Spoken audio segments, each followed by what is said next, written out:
안철수 인수위원장이 이번 내각 인선에서 소외됐다는 얘기가 있었죠. 안 위원장이 오늘 일정을 전면 취소하고 연락을 끊었습니다. 국민의당 내부에선 공동정부 약속이 깨진 게 아니냐는 불만의 목소리가 나왔는데요. 윤석열 당선인은 안 위원장에게서 인사 추천을 받았다며 인사 과정도 설명을 했다고 했습니다. 그러면서 이해가 안 된다고 선을 그었죠. 관련 내용을 조익신 멘토가 정리했습니다.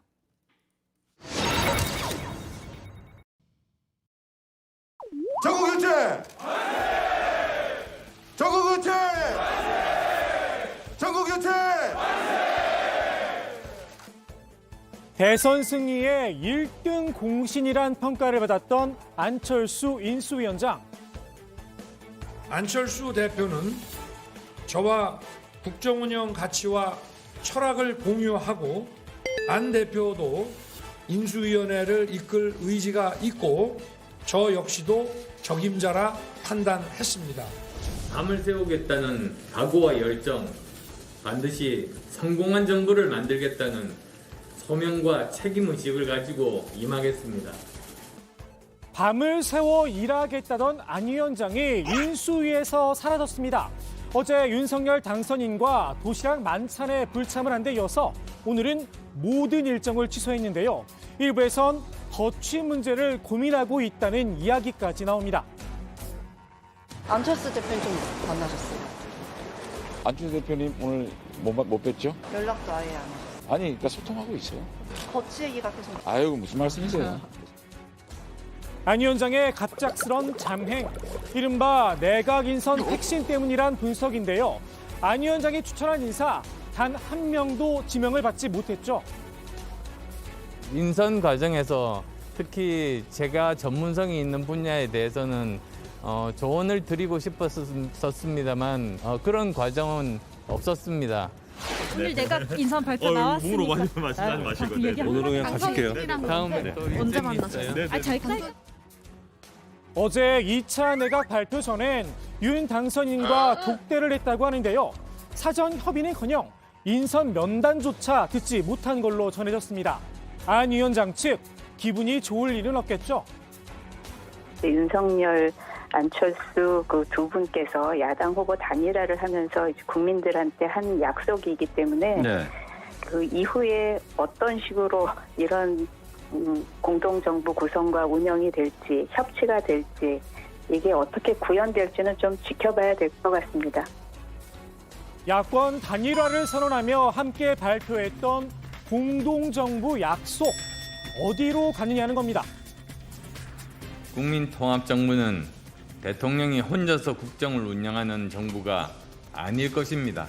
인수위원회 구성부터 공동정부 구성에까지 함께 협의하며 역사와 국민의 뜻에 부응할 것입니다. 윤 당선인 단일화 담판 과정에서 종이 쪼가리가 뭐가 필요하냐, 나를 믿어라 라고 호언을 했다고 하죠. 그래서인지 몰라도 단일화 선언문도 기자회견장에 그대로 두고 나왔습니다.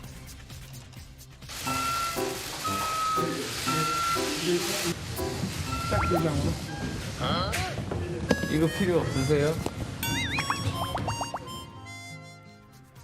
윤 당선인에 대한 신뢰, 안 위원장 측에선 물음표를 붙였는데요.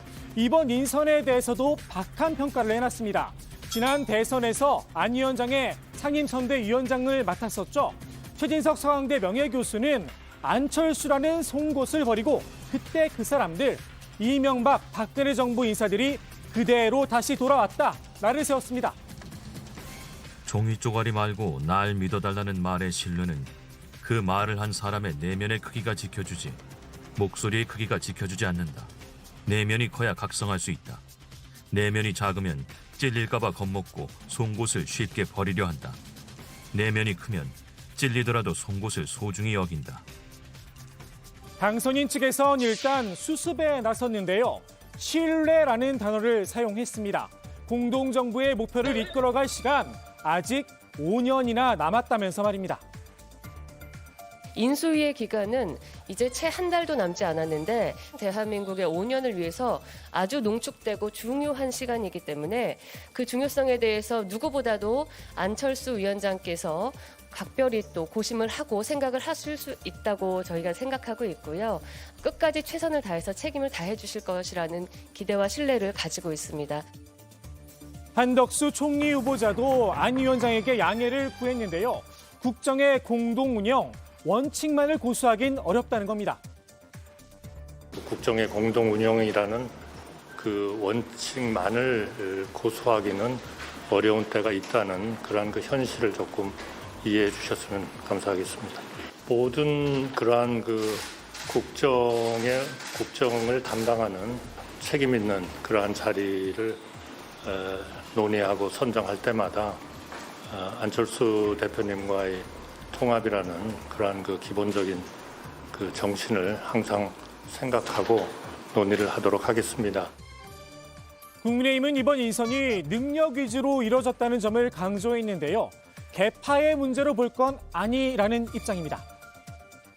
그럼 안철수에는 능력 있는 분들이 한 분도 없었던 거예요? 무슨 파, 무슨 개가 없어야 된다라는 말을 아주 많이 외치고 윤석열 개만. 저희 102명의 모든 의원들은 윤석열 당선인만을 위해서 뛰었습니다. 그렇기 때문에 모든 분들은 윤석열 개다라고 생각합니다. 모두가 윤석열 개다. 글쎄요. 국민의당 측도 국민의힘 102명의 의원들과 같은 생각일까요? 모두가 윤석열 개라면 애초에 공동정부란 말 자체가 성립되지 않았겠죠. 중요한 건 윤 당선인의 생각일 듯 싶습니다. 국민과의 약속을 금과 옥조처럼 여기는 윤 당선인, 공동정부에 대한 생각도 같을까요? 여가부 폐지는 그때는 뭐 공약인데 그러면 뭐 내가 선거 때 국민들한테 거짓말하라는 얘기입니까? 오늘 3차 인선을 발표하며 관련 입장을 밝혔습니다.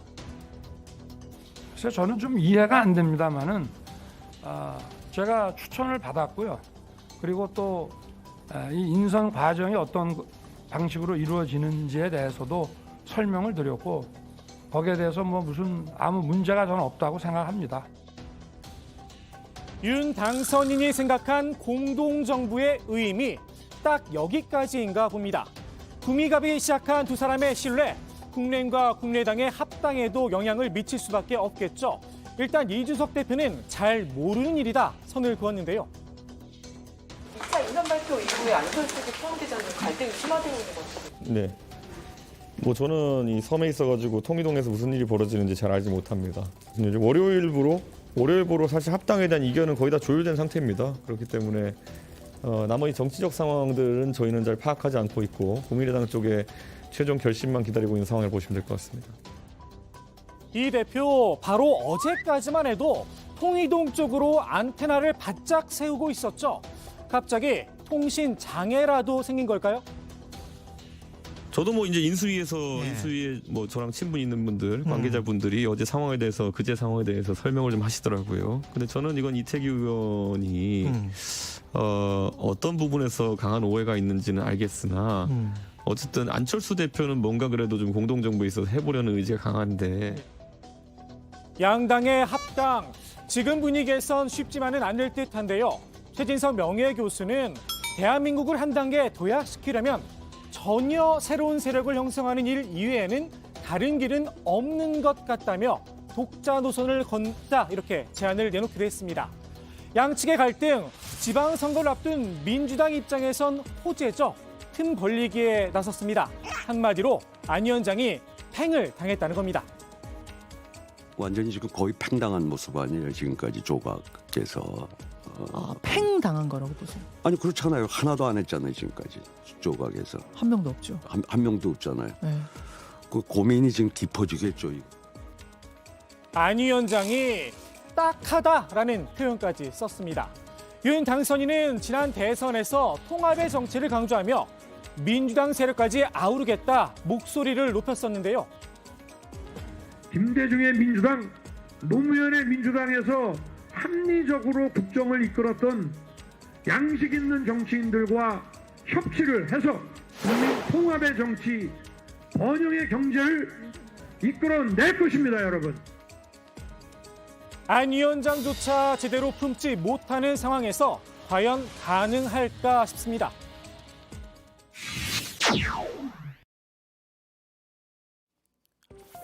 서울시장 후보를 놓고 송영길 무한계단에 빠져있던 민주당. 전략공천 카드를 꺼내들며 일단 탈출에 성공을 했습니다. 지방선거의 확실한 승리를 위해서는 새로운 시도에 더해서 모두가 이기는 대승적 결단이 불가피합니다. 저희 비대위는 조금 전 서울시를 전략 공천 지역으로 결정했습니다. 제 살점을 도려내는 아픔이 따르더라도 우리 당은 과감한 결단으로 이번 지방선거를 이기는 선거로 만들어 나가겠습니다.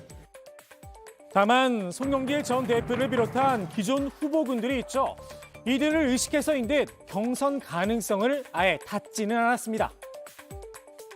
선거를 승리하기 위해서는 뭐 전략 공천도 할 수도 있고 또 경선 방법도 바꿀 수가 있고 그러니까 딴 데는 그냥 민심 당심 5대5 이렇게 딱 주어져 있잖아요. 근데 그걸 100% 국민 경선으로 할 수도 있는 거고요. 또 전략으로 한 뭐 3분 정도 더 모셔와가지고 그분들끼리 또 뭐 100% 붙일 수도 있고 모든 공천 방법을 다 열어놓는다. 그렇죠. 모든 걸 다 열어놓고 서울시장 선거 승리를 위해서 모든 경우의 수를 다 열어놓겠다는 건데요.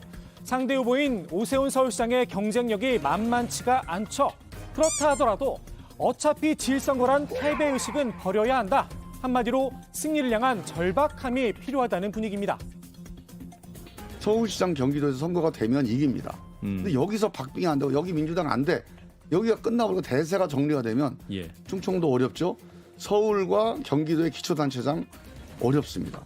그래서 저는 이번 선거는 그냥 서울시장 선거라고 보시면 돼요. 6일 선거는. 여론조사에서 제일 경쟁력이 높은 사람, 민주당의 총력을 집결시키는 총력체제 이런 메시지가 딱 가야 돼요. 절박함을 보여줄 카드, 이낙연 상임고문의 이름도 오르내리고 있습니다. 하면 이낙연 대표 나올 가능성이 있다고 보시는 거고. 뭐 아니 또 응해야죠. 그렇다 그러면 본인이. 아, 응할 거라고 보시는 거예요? 응해야 된다. 응할 의무가 있다고 봐요. 이 고문의 의무를 논하기에 앞서 이길 수 있는 후보냐 경쟁력이 먼저겠죠. 오 시장과 양자 대결 여론조사 결과 송영길 전 대표와 큰 차이는 없었습니다. 민주당에선 완전히 새로운 인물을 내세울 수도 있다 이런 이야기도 나오고 있는데요. 완전히 정말로 새로운 국민들한테 민주당이 저 정도까지 변화가 되는 거야? 그런 인물도 한번 선택해 볼 수가 있다. 민주당 의원들 사이에선 이른바 신사임방도 거론이 되고 있죠. 이 가운데 한 명, 박용만 대한상공회의소 의장은 정치에 나설 생각이 없다. 먼저 선을 그었습니다. 서울시장 선거 나가십니까? 아니요, 전혀 생각이 없습니다.